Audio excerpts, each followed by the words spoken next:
तो आप चुटकियों में, सेकंडों में इसको आप हल कर सकते हैं। तो आज का जो सवाल है वो क्या, देखिए आप, सेकंडों में हल करें।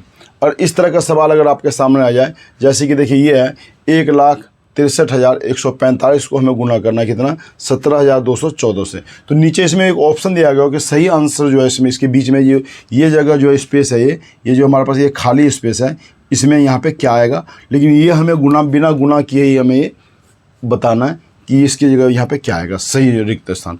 तो ये देखिए, इसके लिए कुछ नहीं करना, बहुत ही आसान तरीका है। आपको इसको समझने के लिए वीडियो में आप शुरू से अंत तक आप बने रहिएगा और इसको आप चंद सेकंड में इसको आप हल कर सकते हैं। तो दोस्तों इसमें देखिए कि सबसे पहले हमें इसमें क्या करना है कि इसमें सबसे बड़ा जो है, इसमें अंक में एक 9 का जो है बहुत बड़ा योगदान है। इसमें कितने का, 9 का योगदान इसमें बहुत बड़ा है इसमें, और यही इसमें काम आएगा। तो सबसे पहले इसमें हम देखेंगे कि इसमें जब हम इसको गुना करेंगे आपस में, तो सबसे पहले हमें इसमें देखना है कि जब हम इसको आपस में जोड़ेंगे तो 9 आए या 9 से अधिक आए, 9 से कम ना होने पाए। तो वो कैसे, तो समझने के लिए आप वीडियो में बने रहिए। तो दोस्तों देखिए, जाके सबसे पहले हम इसको आपस में जोड़ते हैं। यहाँ पे देखिए, तो ये जोड़ देंगे 1 और 1 में हमने ये 6 जोड़ दिया, तो कितना हो गया, 1 और 6 7, 7 में हमने ये 3 जोड़ दिया, तो अब कितना हो गया हमारे पास यहाँ पे 10 में से हम ये जो है 9 घटा देंगे, क्योंकि 9 का मतलब क्या दोस्तों कि 9 आ जाए तो 9 का मतलब इसको हम 0 कर देंगे या इसको हम नील कर देंगे, ठीक है। तो यहाँ पे क्या है, अब हमारे पास यहाँ पे कितना बच गया, 1 बच गया ना यहाँ पे, क्योंकि देखिए 1 और 6 7 और 3 10 में से 9 हमने यहाँ पे घटा दिया तो 1 बच गया, क्योंकि आपको मैंने पहले ही बताया कि 9 का इसमें बहुत बड़ा योगदान है। अब ये देखिए यहाँ पे कितना आ गया, 1 में हम ये 1 जोड़ेंगे तो 2 में हमने ये 4 जोड़ दिया तो कितना हो गया 6 में हमने ये 5 जोड़ दिया तो कितना हो गया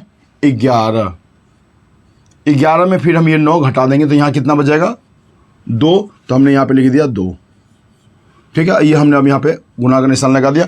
इसी तरह जो है देखिए यहाँ पे अब हम क्या करेंगे, अब हम यहाँ पे इसको आपस में जोड़ेंगे तो 1 और 7 कितना होगा 8, 1 में 7 जोड़ दिया 8 में 2 जोड़ दिया तो कितना हो गया 10।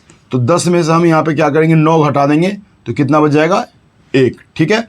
अब 1 में फिर हम 1 जोड़ेंगे तो कितना होगा 2 में हमने 4 जोड़ दिया तो 4 2 6, कितना हो गया यहाँ पे 6 आ गया, ठीक है दोस्तों। अब हम यहाँ पे क्या करेंगे, देखिए आप कि ये जो अब हमारे पास क्या आ गया 2 और 6, इसको हम आपस में गुना कर देंगे, कितना होगा 12 आ गया। अब इन दोनों को हम आपस में जोड़ देंगे, 1 में हम ये जोड़ देंगे यहाँ पे 2 तो कितना हो गया यहाँ पे 3, ठीक है दोस्तों।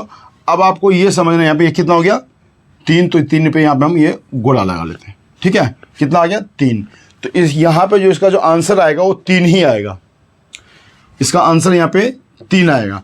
तो वो कैसे आएगा, यहाँ पे देखिए हम यहाँ पे लिख लेते हैं, यहाँ पे कितना आ गया 3। अब इसमें देखिए कि अब आप ये सोचेंगे कि ये 3 ये कैसे आएगा, तो इसको समझने के लिए फिर हमें पहले ही वाला ही जो ऊपर जो ट्रिक बताया वही ट्रिक काम करना पड़ेगा। कैसे, देखिए आप, क्योंकि ये इसका जो है इसको हम n मान लेते हैं। n का मतलब होता है कि हमें n का मान ज्ञात करना है, तो n का मतलब यहाँ पे ये हो गया कि n को हम इसमें अभी फिलहाल जोड़ेंगे नहीं, ठीक, इसको हम ऐसे ही छोड़ देंगे। तो इसमें 2 में हमने ये 8 जोड़ दिया, कितना हो गया 10, 2 में हमने क्या किया 8 जोड़ दिया, कितना हो गया 10, तो 10 में से हम 9 घटा देंगे तो कितना हो जाएगा 1, 2 में हमने 8 जोड़ दिया 10 में से हमने 9 घटा दिया 1 बचिया यहाँ पे, ठीक है। अब हमने 1 में को क्या किया, 1 को फिर हमने यहाँ पे 8 जोड़ दिया तो 1 8 कितना हो गया 9, तो इसको हम फिर ऐसे काट दिया। अब यहाँ हम इसको कुछ नहीं करें, क्योंकि इसका हमें n का ज्ञात करना, तो n का हमें पता ही नहीं यहाँ पे क्या है, ठीक है।